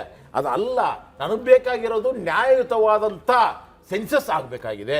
ಇವಾಗ ಇನ್ನೊಂದು ಸೆನ್ಸಸ್ ಶುರು ಆಗಿದೆ. ಇವಾಗ ಏನು ಕೇಂದ್ರ ಸರ್ಕಾರದ್ದು, ಈಗ ರಾಜ್ಯ ಸರ್ಕಾರದ ಆಯ್ತು ಅಂಕಿ ಅಂಶಗಳನ್ನು ಇನ್ನೂ ಬಿಡುಗಡೆ ಮಾಡಿಲ್ಲ. ಎಲ್ಲಿ ಬಿಡುಗಡೆ ಮಾಡಿಬಿಟ್ರೆ ಮತ್ತಿಲ್ಲೇ ಸಮಸ್ಯೆ ಆಗುತ್ತೆ ಅಂತ ಹೇಳಿ ಅವ್ರು ಬಿಡುಗಡೆ ಮಾಡಿ ಇಟ್ಕೊಂಡು ಕೂತಿದ್ದಾರೆ. ಅದೇ ರೀತಿಯಾಗಿ ಈಗ ಕೇಂದ್ರ ಸರ್ಕಾರವು ಸಹಿತ ಜನಗಣತಿಯ ಜೊತೆಗೆ ಜಾತಿ ಗಣತಿನೂ ಮಾಡ್ತಾ ಇದೆ ಇವಾಗ. ಅದರ ರಿಪೋರ್ಟು ಬರುತ್ತೆ. ಇವು ಎರಡನ್ನು ಇಟ್ಕೊಂಡು ಯಾವ್ಯಾವ ಸಮುದಾಯದ ಅಂಕಿ ಸಂಖ್ಯೆಗಳು ಎಷ್ಟಿದಾವೆ, ಅಂಕಿ ಸಂಖ್ಯೆಗಳಿಗೆ ಪೂರಕವಾಗಿ ಒಳ ಮೀಸಲಾತಿಯನ್ನು ಜಾರಿ ಕೊಡಬೇಕಾಗತ್ತೆ. ಆದ್ರೆ 2026ರಲ್ಲಿ ಶುರುವಾಗಿರ್ತಕ್ಕಂಥ ಕೇಂದ್ರ ಸರ್ಕಾರದ ಜಾತಿ ಗಣತಿ ಜನಗಣತಿ ಅದು ರಿಪೋರ್ಟ್ ಬರ್ಬೇಕಾದ್ರೆ ಇನ್ನು 2 ವರ್ಷ 3 ವರ್ಷ ಬೇಕಾಗತ್ತೆ ಸಂಪೂರ್ಣವಾಗಿ. ಸೊ ಅಲ್ಲಿವರೆಗೂ ಹಾಗಾದ್ರೆ ಈಗಿರ್ತಕ್ಕಂಥ ನೇಮಕಾತಿಗಳ ಗತಿ ಏನು? ಈಗ 2,85,000 ಹುದ್ದೆಗಳು ಖಾಲಿ ಇದಾವೆ. ಈಗ ಸದ್ಯಕ್ಕೆ 56,000 ಮಾಡ್ತೀವಿ ಅಂತ ಹೇಳಿರೋದಕ್ಕೂ ಒಳ ಮೀಸಲಾತಿನೇ ಇದಾಗ್ತಿದೆ. 56,000 ರೂಪಾಯಿಯನ್ನ ಹೇಗೆ 56,000 ಹುದ್ದೆಗಳನ್ನ ಹೇಗೆ ಹಂಚಿಕೆ ಮಾಡಬೇಕು? ಎಡಗೈಗೆ ಎಷ್ಟು, ಬಲಗೈಗೆ ಎಷ್ಟು, OBCಗೆ ಎಷ್ಟು, ಕೆಟಗರಿ 1ಕ್ಕೆ 2A 2B ಎಷ್ಟು ಕೊಡಬೇಕು ಅನ್ನೋದೇ ಸಮಸ್ಯೆ ಇವಾಗ. ಈಗ ಅದನ್ನ ಸಾಲ್ವ್ ಮಾಡಬೇಕು ಅಂತಂದ್ರೆ ಮೊದಲು ಈ ಸರ್ಕಾರ ಅನ್ನೋದು ಎಲ್ಲರನ್ನು ವಿಶ್ವಾಸಕ್ಕೆ ತೆಗೆದುಕೊಳ್ಳುವ ಪ್ರಯತ್ನ ಮಾಡಬೇಕು. ಈಗ ಇರ್ತಕ್ಕಂಥ ಜಾತಿ ಗಣತಿ ಆರ್ಥಿಕ ಸಮೀಕ್ಷೆ ಬೇರೆಗೆ ಪಡಿಸಬೇಕಾಗುತ್ತೆ. ನಾ ಕ್ವಿಕ್ ಆಗಿ ಅನಿಲ್ ಕುಮಾರ್ ಬೆಲ್ದಾರ್ ಅವ್ರನ್ನ ಕೇಳ್ತೇನೆ. ಅನಿಲ್ ಕುಮಾರ್, ಈಗ ನಾವು ಆರಂಭದಿಂದ ಒಂದು ವಿಚಾರವನ್ನ ಇಲ್ಲಿ ಚರ್ಚೆ ಮಾಡ್ತಾ ಇದ್ವಿ. ಲಾಸ್ಟ್ ಕ್ಯಾಬಿನೆಟ್ ಅಲ್ಲಿ ಇದೇ ಒಳ ಮೀಸಲಾತಿ ವಿಚಾರವಾಗಿ ಚರ್ಚೆ ಆದಾಗ ಅನಿಲ್ ಕುಮಾರ್ ಬೆಲ್ದಾರ್ ಕಟ್ಟಾಗಿರ್ಬೇಕು. ಫೈನ್, ಅವ್ರನ್ನ ಮತ್ತೆ ಸಂಪರ್ಕ ಮಾಡ್ತೀನಿ ನಾನು.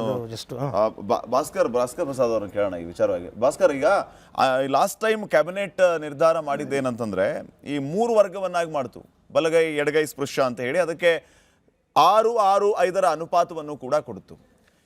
ಈ ಎಲ್ಲ ವಿಚಾರಗಳಿದ್ದಾಗಲೂ ಕೂಡ ವಿರೋಧ ಮಾಡುವಂಥದ್ದು ಕೂಡ ನಾವು ಗಮನಿಸ್ತಾ ಇದ್ದೀವಿ. ಏನು ಕನ್ಫ್ಯೂಷನ್ ಆಗ್ತಾ ಇದೆ ಅವ್ರಿಗೆ? ಯಾವ ವಿಚಾರಕ್ಕೆ ಕನ್ಫ್ಯೂಸ್ ಆಗ್ತಾ ಇದೆ? ಅಥವಾ ಕನ್ಫ್ಯೂಸ್ ಮಾಡುವಂಥ ವಾತಾವರಣ ಸೃಷ್ಟಿ ಆಗ್ತಾ ಇದೆಯಾ? ಹೇಗೆ ಈಗ ವಿರೋಧ ಮಾಡುವಂಥವ್ರಿಗೆ ನಿಮ್ಮ ಮೆಸೇಜ್ ಏನು? ಈಗ ಇಲ್ಲಿ ಅಂಕಿಅಂಶಗಳಲ್ಲಾಗ್ಲಿ ಅಥವಾ ಪರ್ಸೆಂಟೇಜ್ಗಳನ್ನ ಡಿವೈಡ್ ಮಾಡೋ ವಿಚಾರದಲ್ಲಿ ಸಂಬಂಧಪಟ್ಟಂತಾಗ್ಲಿ ಯಾವುದೇ ರೀತಿಯ ಕನ್ಫ್ಯೂಷನ್ ಇಲ್ಲ.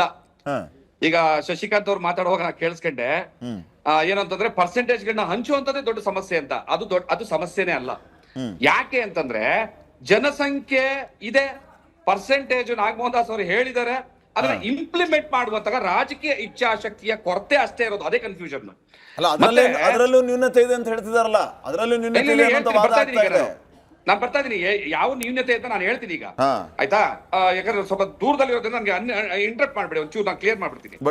ಇನ್ನೊಂದೇನು ಅಂತಂದ್ರೆ ಭಾಸ್ಕರ್ ಪ್ರಸಾದ್ ಅವರೇ, ಈಗ ನನಗೆ ಸಮಯದ ಅಭಾವ ಇರೋದ್ರಿಂದ ಎಲ್ಲರ ಪ್ರತಿಕ್ರಿಯೆ ಬಹಳ ಅಗತ್ಯ. ಹಿಂಗಾಗಿ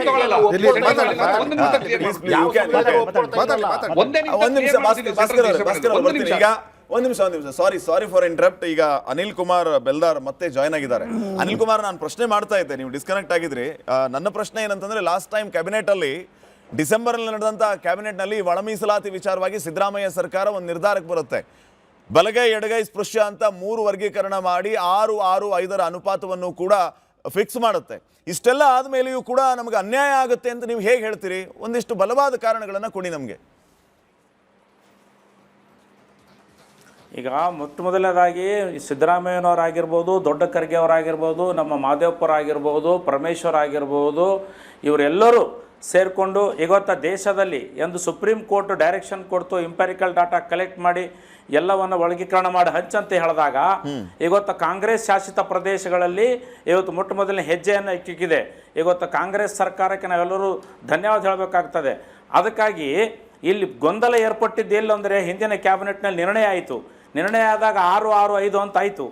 ಆದರೆ ಯಾವಾಗ ರೋಸ್ಟರ್ ಬಿಂದುವನ್ನು ಇವರು ತಯಾರು ಮಾಡಿದ್ರು, ಈ ಸ್ಥಾನ ನಮ್ಮ ಬ್ರದರ್ ಭಾಸ್ಕರ್ ಪ್ರಸಾದ್ ಹೇಳ್ತಾ ಇದ್ರು, ಇನ್ನೂರು ಗೆಳೆಯರು ಹೇಳ್ತಾ ಇದ್ರು, ಮಧ್ಯದಲ್ಲಿ ನಮ್ಮದು ಇದು ಟೆಕ್ನಿಕಲ್ ಡಿಸ್ಕನೆಕ್ಟ್ ಆಯಿತು, ನಾನು ಸಂಪೂರ್ಣವಾಗಿ ಭಾಗವಹಿಸಲಿಲ್ಲ. ಆದರೆ ನಾನು ಹೇಳ್ತಾ ಇರೋದಿಷ್ಟೇ, ಇವತ್ತಿನ ಯಾವಾಗ 5-5-6-6-5 ಅಂತ ಆದಮೇಲೆ ನಮ್ಮ ಬಲಗೈ ಸಂಬಂಧಿತ ಜಾತಿಗಳಿಗೆ ಮೊದಲೇ ನಾನು ಹೇಳ್ದಂಗೆ ಮೊದಲು ನಮ್ಮ ಸಂಖ್ಯೆಯನ್ನು ಕುಗ್ಗಿಸಿ ನಮಗೆ ಇಲ್ಲಿ ರಾಜ್ಯದಲ್ಲಿ ಸಾಮಾಜಿಕವಾಗಿ ರಾಜಕೀಯವಾಗಿ ಒಂದು ಕುಗ್ಗಿಸ್ತಕ್ಕಂತಹ ಪ್ರಯತ್ನ ಇದು ನ್ಯಾಯಮೂರ್ತಿ ನಾಗಮೋಹನ್ ದಾಸ್ ವರದಿ ಜಾರಿ ಆಗಲಿಕ್ಕಿಂತ ಮುಂಚೆ. ಈಗ ನಿಮ್ಮ ಸಂಖ್ಯೆಯನ್ನ ಕುಗ್ಗಿಸುವಂತ ಪ್ರಯತ್ನ ಯಾಕಾಯ್ತು? ಯಾರಿಂದ ಆಯ್ತು? ಉದ್ದೇಶ ಏನು? ನಿಮ್ಮ ಸಂಖ್ಯೆ ಕಾಣದ ಕೈಗಳು ಬಹಳಷ್ಟಿದೆ, ಎಲ್ಲರಿಗೂ ಗೊತ್ತಿದೆ. ಈಗ ಕಾಣದ ಕೈಗಳು ಕೆಲಸ ಮಾಡಿ ಇವತ್ತು ನಾಗಮೋಹನ್ ದಾಸ್ ವರದಿನೇ ಇವತ್ತು ನಮ್ಮ ಬಲಗೈ ಸಂಬಂಧ ಜಾತಿಗಳಿಗೆ ಮರಣ ಶಾಸನ ಆಗಿದೆ. ಹಾಗಾಗಿ ನಾವು ಇವತ್ತು ಕ್ಯಾಬಿನೆಟ್ದಲ್ಲಿ ಮೊನ್ನೆ 25ನೇ ತಾರೀಕು ಇದೇ ತಿಂಗಳಲ್ಲಿ ಇವತ್ತು ಲಕ್ಷ ಜನ ಸೇರಿ ನಾವು ವಿರೋಧ ಯಾಕೆ ಮಾಡ್ತಾ ಇದ್ದೀವಿ ಅಂದರೆ, ನಮ್ಮ ಬಲಗೈ ಸಂಬಂಧಿತ ಜಾತಿಗಳಿಗೆ ಅನ್ಯಾಯವನ್ನು ಸಹಿಸೋದಿಲ್ಲ. ಅದ್ರ ಜೊತೆಯಲ್ಲಿ ಅಸ್ಪರ್ಶ ಸಮಾಜ ಯಾರಿದ್ದಾರೆ ಅವರಿಗೂ ಸಹ ನಾವು ಅನ್ಯಾಯ ಮಾಡಿಕೊಡೋದಿಲ್ಲ. ಯಾಕೆಂದ್ರೆ ನಾವು ಎಲ್ಲರಿಗೆ ನ್ಯಾಯ ಒದಗಿಸತಕ್ಕಂಥ ಜವಾಬ್ದಾರಿ ನಮ್ಮಲ್ಲಿದೆ. ಅನ್ಯಾಯ ಹೇಗೆ ಅಂತ ಹೇಳಿ ಹೇಳ್ತಾ ಇದ್ದೀನ ನಮ್ಮದು. ಈಗ ಎಸ್ ಎಸ್ ಅದನ್ನೇ ಮೊದಲೇ ನಮಗೆ ಅಂಕಿಅಂಶದಲ್ಲಿ ಬಲಗೈ ಸಂಬಂಧಾಯತ ಸಂಖ್ಯೆಯನ್ನ ಕಮ್ಮಿ ತೋರಿಸಿದ್ರು. ಅದರ ನಂತರ ರೋಸ್ಟರ್ ಬಿಂದು ತಯಾರಾಗೋ ಹೊತ್ತಿನಾಗೂ ಸಹ ನಮಗೆ ಆ ರೋಸ್ಟರ್ ಬಿಂದುನಲ್ಲಿ ABC ಮಾಡಿ ಇವತ್ತು B ವರ್ಗದವರಿಗೆ C ವರ್ಗದವರಿಗೆ ಇನ್ನೂ 30 ವರ್ಷ ಒಂದು ಹುದ್ದೆನೂ ಸಿಗಲ್ಲಂತ ಪರಿಸ್ಥಿತಿ ಇವತ್ತು DPR ಡಿಪಾರ್ಟ್ಮೆಂಟ್ದಲ್ಲಿ ಯಾರೋ ಎಡವಟ್ಟಿನಿಂದ ಮಾಡಿದ್ದಾರೆ. ಅದಕ್ಕಾಗಿ ನಾನು ರಾಜ್ಯ ಕಾಂಗ್ರೆಸ್ ಸರ್ಕಾರ ಇವತ್ತು ಹಿಂದಿನ ಚುನಾವಣೆ ಪ್ರಣಾಳಿಕೆಯಲ್ಲಿ ಹೇಳದಂತೆ ಅವರು ತಮ್ಮ ಮೀಸಲಾತಿ ಜಾರಿ ಮಾಡ್ತಿದ್ದಾರೆ. ಹಾಗಾಗಿ ಇವತ್ತು ತೆಲಂಗಾಣ ಇರ್ಬೋದು, ಕರ್ನಾಟಕ ಇರ್ಬೋದು, ಯಾಕೆ ಇವರೆಲ್ಲ ಕೇಳ್ತಾ ಇಲ್ಲ? BJP ಶಾಸಿತ ಪ್ರದೇಶಗಳಲ್ಲಿ ಯಾಕೆ ಒಳ ಮೀಸಲಾತಿ ಜಾರಿ ಮಾಡ್ತಾ ಇಲ್ಲ ಅಂತ ಈ ಒಳ ಮೀಸಲಾತಿ ಹೋರಾಟ ಮಾಡ್ತಾ ಇನ್ನೊಂದು ಅಣ್ಣತಮ್ಮರಿಗೆ ನನ್ನ ಪ್ರಶ್ನೆ ಇದೆ. ಇವತ್ತು ಕಾಂಗ್ರೆಸ್ ಸರ್ಕಾರ ಮೇಲೆ ಗೂಬೆ ಕೂಡ ಕೆಲಸ ಬೇಡ, ಮತ್ತು ಮಾನ್ಯ ನಮ್ಮ ಸಚಿವರ ಮೇಲೆ ಗೂಬೆ ಕೊಡ್ತಕ್ಕಂಥ ಅವರಿಗೆ ಕಳಂಕ ತರ್ತಕ್ಕಂಥ ಕೆಲಸ ಯಾರು ಮಾಡಬಾರ್ದಂತ ನಾನು ಈ ಸಂದರ್ಭದಲ್ಲಿ ಹೇಳ್ತಾ ಇದ್ದೇನೆ. ಅದಕ್ಕಾಗಿ ನಮ್ಮ ಬಲವಾದ ವಿರೋಧ ಇದೆ ಒಳ ಮೀಸಲಾತಿಗೆ. ಆಯ್ತು ಅನಿಲ್ ಕುಮಾರ್ ಅವರೇ, ನನಗೆ ಕೊನೆ 4 ನಿಮಿಷ ಸಮಯ ಇರೋದ್ರಿಂದ ನಾನು ಎಲ್ಲರ ರಿಯಾಕ್ಷನ್ ತಗೊಳ್ತೀನಿ. 30 ಸೆಕೆಂಡ್ ಸಿಗ್ಬೋದು. ಅದಕ್ಕಿಂತ ಮುಂಚೆ ಭಾಸ್ಕರ್ ಪ್ರಸಾದ್ ಅವರ ಹತ್ರ ಈ ಪ್ರಶ್ನೆಗಳಿಗೆ, ಈ ಡೌಟ್ಗಳಿಗೆ ಏನಾದ್ರು ಉತ್ತರ ಇದೆಯಾ? ಖಂಡಿತ ಅದನ್ನೇ ನಾನು ಕ್ಲಿಯರ್ ಮಾಡಕ್ ಹೋದೆ. ನೋಡಿ, ಜನಸಂಖ್ಯೆ ಕುಗ್ಗಿಸಿದ್ರು ಅಂತ ಮಾತಾಡ್ತಾರೆ. ಆ ಜನಸಂಖ್ಯೆ ಕುಗ್ಗೋದು ಅನಿಲ್ ಕುಮಾರ್ ಇಂಟರಪ್ಟ್ ಆಗ್ಬೋದು ಬೇಕಾದ್ರೆ ಏನಾದ್ರು ಡೌಟ್ ಇದ್ರೆ. ಅನಿಲ್ ಕುಮಾರ್. S Bhaskar please. ಆಯ್ತಾ? ಜನಸಂಖ್ಯೆ ಒಂದು ಕೇಳಿ, ಒಳ ಮೀಸಲಾತಿಯ ಪರ್ಸೆಂಟೇಜ್ ಏನೋ ನಿಗದಿ ಆಗ್ತಾ ಇರೋಂಥದ್ದು ಜನಸಂಖ್ಯೆ ಆಧಾರಿತವಾಗಿ ಅಲ್ಲ, ಎಂಪೆರಿಕಲ್ ಡಾಟಾದ ಅರ್ಥ ಸರಿಯಾಗಿ ಯಾರಿಗೆ ಅರ್ಥ ಆಗಿರುತ್ತೆ ಅವರು ಜನಸಂಖ್ಯೆ ವಿಚಾರವನ್ನ ಇಲ್ಲಿ ತರೋದೇ ಇಲ್ಲ. ಒಂದು ವಿಚಾರ. ಎರಡನೇ ವಿಚಾರ, ಜನಸಂಖ್ಯೆ ಕುಗ್ಸಿದ್ದಾರೆ ಅಂತ ಹೇಳ್ತಾರಲ್ಲ, ನಾಗಮೋಹನ್ ದಾಸ್ ಒಬ್ಬರೇನೆ ಇಡೀ ಕರ್ನಾಟಕದಾದ್ಯಂತ ಮನೆಗೆ ಹೋಗಿ ಸಂಗ್ರಹ ಮಾಡಿದ ಜನಸಂಖ್ಯೆ ಅಲ್ಲ ಅದು. ಸುಮಾರು 50 ರಿಂದ 55 ಸಾವಿರ ಉದ್ಯೋಗಿಗಳು ಪ್ರತಿ ಮನೆಗೆ ತಲುಪಿ ಸಂಗ್ರಹ ಮಾಡಿದಂತಹ ಅಂಕಿಅಂಶಗಳು. ಈ ಅಂಕಿಅಂಶವನ್ನ ಸೂಪರ್ವಿಷನ್ ಮಾಡೋದಕ್ಕೆ ಸಮಾಜ ಕಲ್ಯಾಣ ಇಲಾಖೆಯ ಪ್ರಧಾನ ಕಾರ್ಯದರ್ಶಿಗಳು, ಸಲಹೆಗಾರರು, ಸಚಿವರು, ಆಯುಕ್ತರು ಎಲ್ಲರೂ ಕೂಡ ಯಾರು ಅನ್ನೋದನ್ನ ಸನ್ಮಾನ್ಯ ಅನಿಲ್ ಕುಮಾರ್ ಅವರು ಅರ್ಥ ಮಾಡ್ಕೋಬೇಕಾಗಿರುವಂತದ್ದು. ಮೂರನೇ ವಿಚಾರ, ಈ ಜನಸಂಖ್ಯೆ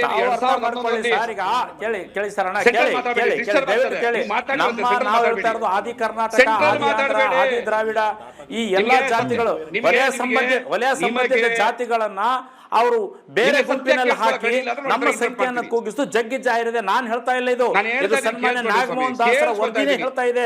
ನೀವೆಲ್ಲರೂ ಅರ್ಥ ಮಾಡ್ಕೊಳ್ಳಿ, ತಾವು ರಾಜ್ಯದ ಎಲ್ಲಾ ಮುಖಂಡರು ಅರ್ಥ ಮಾಡ್ಕೊಳ್ಳಿ. ಇದನ್ನ ನೀವು ಇದನ್ನ ಅರ್ಥ ಮಾಡ್ಕೊಂಡ್ರೆ ಈ ಬೀದಿ ರಂಪಾಟ ಆಗ್ತಾ ಇದ್ದಿಲ್ಲ. ನಾವು ಎಂದು ಬಲಗೈ ಸಮಾಜ ಯಾರಿಗೂ ವಿರೋಧ ಮಾಡೋರಲ್ಲ. ಬಲಗೈ ಸಮಾಜ ಎಲ್ಲರನ್ನ ಜೊತೆ ಹೋಗ್ತಕ್ಕಂತಹ ಸಮುದಾಯ. ನೀವು ದಯವಿಟ್ಟು ಚಾನಲ್ ಅವರು ನಮ್ಗೆ ಕೇಳಿಸ್ಕೊಳಕ್ ಅವಕಾಶ ಮಾಡ್ಕೊಳಕ್ ಫಸ್ಟ್ ನಾನು ವಿಷಯನ ಮಂಡಿಸ್ತಾ ಇದ್ದೀನಿ. ಏನು 2011ರಲ್ಲಿ ನಮ್ಮ ಬಲಗೈ ಸಮುದಾಯದ ಸಂಬಂಧಿತ ಜಾತಿಗಳು 31 ಲಕ್ಷ ಇತ್ತು ಅಂತ ಹೇಳ್ತಾರೆ. ಆದ್ರೆ ಅವರು ವರದಿನ ಓದೋದೇ ಇಲ್ಲ. ಇದೆಲ್ಲವೂ ಕೂಡ ಸುಳ್ಳು, ಕಪೋಕಲ್ಪಿತ ಸುಳ್ಳು. ಸರ್ಕಾರಿ ನೌಕರ ಸಂಘದ ಅಧ್ಯಕ್ಷರಾದ ಚಂದ್ರಶೇಖರಯ್ಯ ಹರಡದಂತ ಸುಳ್ಳಿದು. 2011ರ ಸೆನ್ಸಸ್ ನ ಅಂಕಿಅಂಶಗಳನ್ನ ನೀವು ತೆಗೆದು ನೋಡಿ, ಮಾದಿಗ ಸಂಬಂಧಿತ ಜಾತಿಗಳು 9 ಲಕ್ಷ ಅಂತ ತೋರಿಸ್ತಾರೆ, ವಲಯ ಸಂಬಂಧಿತ ಜಾತಿಗಳು 7 ಲಕ್ಷ ಅಂತ ತೋರಿಸ್ತಾರೆ. ಯಾಕೆ ಅಂತಂದ್ರೆ ಅವತ್ತು ವಲಯ ಮಾದಿಗ ಅಂತ ನೇರವಾಗಿ ಬರೆಸ್ತಾ ಇರಲ್ಲ. 2011ರಲ್ಲಿ AK AD AA ಅಂತಿದ್ರಿಂದ ಈ ಉಳಿದಂತ ಹೆಚ್ಚಿನ ಪಾಲಿನ ಸಂಖ್ಯೆ, ಮಾದಿಗ ಸಂಬಂಧಿತ ಹೆಚ್ಚಿನ ಪಾಲಿನ ಸಂಖ್ಯೆ AK ತೋರಿಸ್ಕೊಳ್ಳೋದ್ರಿಂದ ಅವೆಲ್ಲವೂ ಕೂಡ 24 ಲಕ್ಷ ಚಿಲ್ಲರೆ ಬರ್ತಾ ಇತ್ತು. ಆಯ್ತು ಅನಿಲ್ ಅವರೇ, ಒಂದ್ ನಿಮಿಷ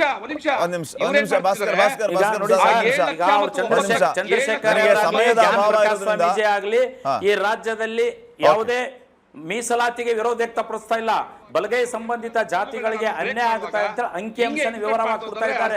ಈ ಅಂಕಿಅಂಶ ನಾವು ಮಾಡಿದ್ದಲ್ಲ, 2011 ಸೆನ್ಸಸ್ ಇದು ಸರ್ಕಾರ ಮಾಡಿದ ಸೆನ್ಸಸ್.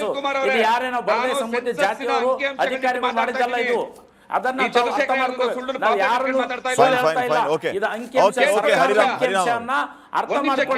ಅನಿಲ್ ಕುಮಾರ್ ಭಾಸ್ಕರ್ ಪ್ರಸಾದ್ ಬರ್ತೀನಿ ಈಗ. ಫೈನಲ್ ಕಮೆಂಟ್ ಏನು? ಈಗ ಸಿಂಪಲ್ ಆಗಿ ಏನೂ ಇಲ್ಲ. ಈಗ ಒಂದು ಭಾಸ್ಕರ್ ಪ್ರಸಾದ್ ಕ್ಲಿಯರ್ ಆಗಿ ಹೇಳೋರು ಏನಂದ್ರೆ ಎಂಪರಿಕಲ್ ಡೇಟಾ ಅಂದ್ರೆ ಏನು ಅಂತ. ಆಕ್ಚುಲಿ ಈಗ ಒಳ ಮೀಸಲಾತಿ ಸಂಬಂಧಪಟ್ಟಿರ್ತಕ್ಕಂಥದ್ದು ಜನಸಂಖ್ಯೆ ಆಧಾರದ ಮೇಲೆ ಅಲ್ಲ, ಅದು ಹಿಂದುಳುವಿಕೆ ಆಧಾರದ ಮೇಲೆ. ಒಂದು ಈಗ ನಮ್ಮ ಸಹೋದರರಾದಂಥ ಅನಿಲ್ ಅವರು ಹೇಳಿದಾಗ ಅದು ಜನಸಂಖ್ಯೆ ತಗೊಂಡ್ರು ಕೂಡ ಮೊದಲೇನಾಗಿತ್ತು 1% ಇವ್ರು ಜಾಸ್ತಿ 1% ಅವ್ರು ಕಡಿಮೆ ಅಂತ ಇತ್ತು. ಈಗ ಅದೇನಾಗಿದೆ ಅಂದ್ರೆ we have come to the mid range, ಇಬ್ರಿಗೂ ಸಮಾನ 50-50. ಸೊ ಈಗ ಯಾರು ಜಾಸ್ತಿ ಯಾರು ಕಡಿಮೆ ಅನ್ನೋ ಪ್ರಶ್ನೆನೇ ಬರೋಲ್ಲ. ಅಲ್ಲಿ ಇಬ್ರು ಹಂಚ್ಕೊಂಡು ತಿನ್ನೋಣ ಅಂತ ಹೇಳಿ ಒಂದು ತೀರ್ಮಾನಕ್ಕೆ ಬಂದಿದ್ದೀವಿ. ಈಗ ಹಂಚ್ಕೊಂಡು ತಿನ್ನುವಂಥದ್ರಲ್ಲಿ ನಾವೆಲ್ಲರೂ ಒಟ್ಟಿಗೆ ಸಮಾನವಾಗಿ ಬೆಳೆಯುವಂಥದ್ರಲ್ಲಿ ಏನ್ ತಪ್ಪಿದೆ? ಸೊ ಹಾಗಾಗಿ ಈಗ ನನ್ ಜಾಸ್ತಿ ನಿಮ್ ಜಾಸ್ತಿ ಅನ್ನೋ ಪ್ರಶ್ನೆ ಬರೋದೇ ಇಲ್ಲ. ಯಾಕಂದ್ರೆ ಈಗ ಅದನ್ನ ಸಮಾನವಾಗಿ ಹಂಚಿಕೆ ಆಗುವಂಥದ್ದು ರೀತಿಯಲ್ಲಿ ಸರ್ಕಾರ ಕೂಡ ತೀರ್ಮಾನ ತಗೊಂಡಿದೆ. ಹಾಗಾಗಿ ನನಗನ್ನಿಸ್ತಕ್ಕಂಥದ್ದು ಈ ನಾವು ಎಂತಹ ಸಂಕಷ್ಟ ಸ್ಥಿತಿಯಲ್ಲಿ ಇದೀವಿ ಅಂತ ಹೇಳಿದ್ರೆ ಇವತ್ತು ನನಗನ್ಸ್ತಕ್ಕಂಥದ್ದು ಇವತ್ತು ರಾಜಕೀಯ ಪಕ್ಷಗಳು ನಮ್ಮ ಸಮುದಾಯಗಳನ್ನ ಹೇಗೆ ಹೊಡಿತಾ ಇದ್ದಾರೆ ಇವತ್ತು. ಯಾಕಂದ್ರೆ ಇಲ್ಲಿವರೆಗೂ ನೋಡಿ ನಾವು ದಲಿತ ಮುಖ್ಯಮಂತ್ರಿ ಆಗ್ಬೇಕು ಅಂತ ಮಾತಾಡ್ತಾ ಇದ್ವಿ. ಈಗ ಯಾವ ಮಟ್ಟಿಗೆ ಬಂದಿದೆ ಅಂದ್ರೆ ಮಾತಾಡಿ ನೋಡೋಣ ಇನ್ಮೇಲೆ ನೀವು ದಲಿತ ಮುಖ್ಯಮಂತ್ರಿ ಮಾತಾಡಿ ನೋಡೋಣ ಇನ್ಮೇಲೆ ನೀವು. ಈ ರಾಜಕೀಯ ಪಕ್ಷಗಳಿಗೆ ಬೇಕಾಗಿದ್ದ ಅದೇ. ಈಗ ರೈಟ್ ನ ಮಾಡಿದ್ರೆ ಲೆಫ್ಟ್ ಅವ್ರು ಎದ್ದೇಳ್ತಾರೆ, ಲೆಫ್ಟ್ ಮಾಡಿದ್ರೆ ರೈಟ್ ಅವ್ರು ಎದ್ದೇಳ್ತಾರೆ. ಈ ಕೆಲವು ಅವಿವೇಕಿಗಳು 1-2% ಅವಿವೇಕಿಗಳು ಇವತ್ತು ಈ ಎರಡು ಸಮುದಾಯಗಳನ್ನ ಬೀದಿಗೆ ತಂದು ನಿಲ್ಸಿದ್ದಾರೆ. ಅವ್ರು ಇಷ್ಟ ಬಂದಂಗೆ ಮಾತಾಡ್ಕೊಂಡು ನನಗನ್ಸ್ತಕ್ಕಂಥದ್ದು ನಾವು ಸಮುದಾಯಗಳನ್ನ ಜೋಡಣೆ ಮಾಡೋ ಕೆಲಸ ಮಾಡಬೇಕಾಗಿದೆ. ಎಲ್ಲಾ ಸಮುದಾಯಗಳಿಗೂ ನ್ಯಾಯ ದೊರಕಿಸುವಂತ ಕೆಲಸ ಮಾಡಬೇಕಾಗಿದೆ. ಬಾಬಾ ಸಾಹೇಬ್ ಅಂಬೇಡ್ಕರ್ ಆಶಯ ಈಡೇರಬೇಕಾದ್ರೆ ನಾವೆಲ್ಲರೂ ನಮ್ಮ ಹಕ್ಕುಗಳನ್ನ ನಮ್ಮ ಪಾಲನ್ನ ತಗೋಬೇಕಾಗಿದೆ. ಒಳ ಮೀಸಲಾತಿ ಜಾರಿ ಮಾಡೋದ್ರಿಂದ ಎಲ್ಲರೂ ನಮ್ಮ ಪಾಲನ್ನ ತಗೋತೀವಿ ಹೊರತು ಯಾರ ಪಾಲು ಯಾರು. Fine sir, thank you. Sorry sir, ಸಮಯದ ಅಭಾವ ಇರೋದ್ರಿಂದ ಒಳ ಮೀಸಲಾತಿ ಸಂಘರ್ಷ ಸರ್ಕಾರ ಸರಿಯಾಗಿ ನಿರ್ವಹಿಸ್ತಾ ಇಲ್ಲ ಅಂತ ಬಸವರಾಜ್ ಅವರು ವಾಟ್ಸಪ್ ಮೂಲಕ ತಮ್ಮ ಸಂದೇಶವನ್ನ ರವಾನೆ ಮಾಡಿದ್ದಾರೆ. ನಿಮ್ಮ ಅಭಿಪ್ರಾಯಕ್ಕಾಗಿ ಧನ್ಯವಾದ. ಇನ್ನ ಪೋಲ್ ರಿಸಲ್ಟ್ ಅನ್ನು ನೋಡೋಣ. ಒಳ ಮೀಸಲಾತಿ ಸಂಘರ್ಷವನ್ನ ಕಾಂಗ್ರೆಸ್ ಸರ್ಕಾರ ಸರಿಯಾಗಿ ನಿರ್ವಹಿಸ್ತಾ ಇದೆಯಾ ಅನ್ನುವಂತಹ ಪ್ರಶ್ನೆಗೆ ತಾವು ಗಮನಿಸ್ತಾ ಇರ್ಬೋದು ಜನ ಯಾವ ರೀತಿ ಅಭಿಪ್ರಾಯವನ್ನ ನೀಡಿದ್ದಾರೆ ಅಂತ. 80% ಇಲ್ಲ ಅಂತ ಹೇಳಿ, 16% ಹೌದು ಅಂತ ಹೇಳಿ, ಗೊತ್ತಿಲ್ಲ ಅಂತ ಹೇಳಿ 2%. 15 ಸೆಕೆಂಡ್ ಲೋಯ್ತಾರೆ, 15 ಸೆಕೆಂಡ್.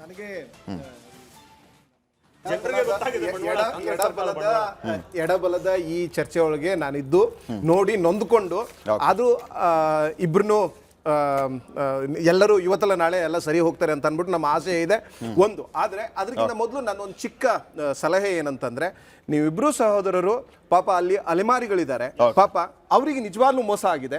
ಅವ್ರಿಗೆ 1% ಯಾವಾಗಾದ್ರೂ ನಿಮ್ 1% ಮೊದಲ ಆದ್ಯತೆ ಕೊಡಿ ಅಂತ ಅಂದ್ಬಿಟ್ಟು ನನ್ನ.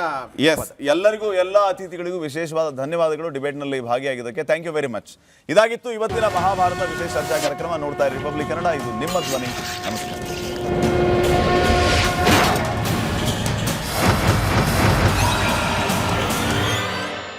ಚಹಾದ ಸ್ವೀಟೇಸ್ಟ್ MDHD ಪ್ಲಸ್ ನಿಂದಲೇ ಬರುತ್ತೆ. ಗಂಟು ಕಟ್ಟಿಕೋ ಲವಂಗ, ಹಸಿರು ಏಲಕ್ಕಿಯಿಂದ ತುಂಬಿದ MDHD+ ಮಸಾಲೆ.